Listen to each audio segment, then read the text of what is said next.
आज हम कक्षा 8वीं का गणित विषय का अध्याय 5 वर्ग और वर्गमूल पढ़ेंगे।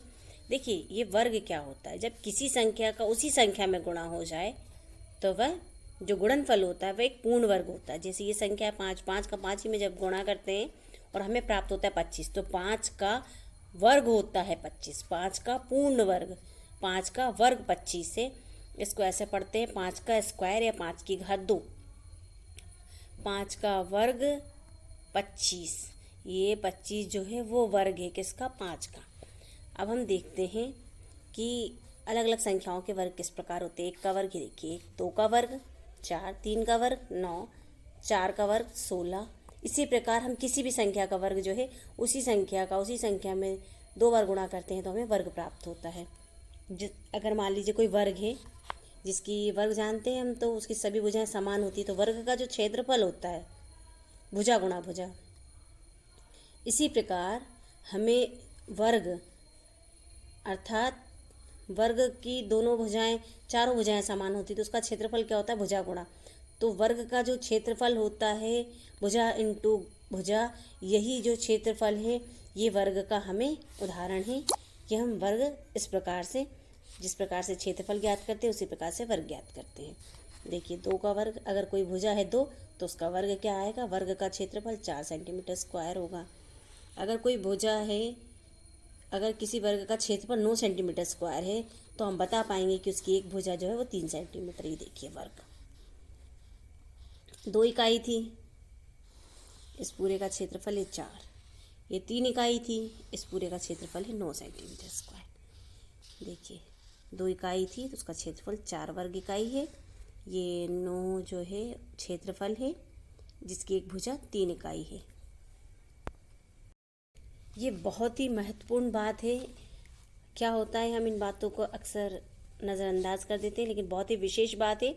यहाँ सभी वर्ग संख्या की, जितने भी हम वर्ग देखते हैं 1 से 20 तक या इनफाइनाइट तक, तो सभी वर्ग संख्याओं के इकाई के स्थान पे 0, 1, 4, 5, 6 और 9 ही आता है।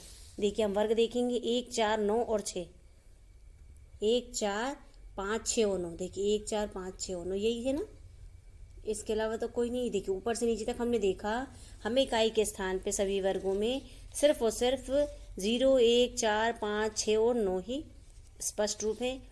कि अगर कोई मान लीजिए प्रश्न आता है कि ये संख्या पूर्ण वर्ग है अथवा नहीं, तो हम अगर ये अंकों को छोड़ के इकाई के स्थान पर कोई और अंक है, 2 है, 3 है, तो हम कह सकते हैं कि ये वर्ग नहीं है। आगे हम देखते हैं, यदि एक संख्या के इकाई के स्थान पर 1 और 9 आता है तब इसका जो वर्ग है उसकी संख्या के अंत में 1 ही आएगा। कोई भी है अगर उसके इकाई के स्थान पर, जैसे कि देखिए इकाई के स्थान पर 9 है तो भी 1 आता है और 1 है तो भी 1 आता है। तो हमने देखा कि 1 और 9 इकाई के स्थान पे है तो जो वर्ग होता है उसकी इकाई के स्थान पे 1 आता है। अगला हम देखते हैं, ये बहुत ही महत्वपूर्ण बात है, इसे याद रखना। यदि किसी संख्या की इकाई का अंक 4 और 6 हो तो उसकी वर्ग संख्या की इकाई अंक 6 होगा।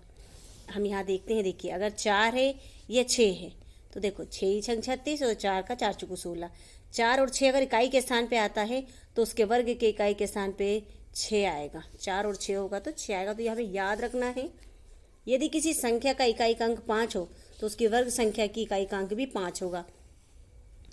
देखिए 15 है तो भी 5 आएगा इकाई के स्थान पे, 5 है तो भी इकाई के स्थान पे 5 आएगा, और 25 होगा तो भी इकाई के स्थान पे 5 ही आएगा। आगे हम देखते हैं, यदि कोई ऐसी संख्या है जिसमें शून्य है तो उसका जब हम वर्ग करेंगे तो उसमें शून्यों की संख्या सम होगी। ये आवश्यक रूप से, अगर कोई संख्या हमें दी है जिसमें शून्य है और ये पूर्ण वर्ग है अथवा नहीं, तो हम सम संख्या शून्यों की देखकर बता सकते हैं पूर्ण वर्ग है। जैसे इसमें है ये पूर्ण वर्ग है, पूर्ण वर्ग है। अगर 3 शून्य होते, 5 शून्य होते तो पूर्ण वर्ग नहीं होता। तो शून्य अंत में अगर है तो वर्ग में शून्यों की संख्या हमेशा सम होती है, जैसा कि हम यहाँ देख पा रहे हैं। 10 का 100, 20 का 400 और 100 का 10,000। आगे हम देखेंगे, वर्गमूल किसी 8 भुजा सेंटीमीटर वाले वर्ग का क्षेत्रफल 64 सेंटीमीटर स्क्वायर है। 8 का स्क्वायर बराबर 64, यानी 8 का वर्ग जो है वो 64 है। 8 का वर्ग क्या है, 64। तो हम क्षेत्रफल के रूप में इसे ज्ञात करते हैं। सेम वही हमें भुजा बताती है, एक भुजा या फिर उसका वर्ग। तो जो वर्ग है वो वर्ग कहलाता है, जो क्षेत्रफल है, वो जो भुजा होती है उसे हम वर्गमूल भी कह सकते हैं। तो 64 का वर्गमूल होगा 8। देखिए 64 का वर्गमूल ये लिखा है 8, 64 का वर्गमूल 8। ये जो अंडर रूट होता है इसे हम बोलते हैं वर्गमूल। 64 का वर्गमूल हमेशा 8 होता है और 8 का वर्ग होता है 64। ये देखिए 8 का वर्ग 64 और 64 का वर्गमूल 8। तो ये बहुत ही विशेष आवश्यक ध्यान देने वाली बात है। आगे हम देखते हैं घटाने की संक्रिया के द्वारा वर्गमूल ज्ञात करना। इस प्रकार के प्रश्न आते हैं, इसे हमें बहुत ध्यान देना है कि घटाने वाली प्रक्रिया द्वारा हम किस प्रकार से वर्गमूल ज्ञात करेंगे। तो हम यहाँ देख रहे हैं कई प्रश्न अभी आपकी अभ्यास पुस्तिका में भी आएगा। क्रमागत विषम संख्याओं को बार बार घटाने पर शून्य प्राप्त होता है। जितने बार घटाया जाता है वही संख्या का वर्गमूल है। जैसे कि हमने देखा 25 से पहले हमने 1 घटाया।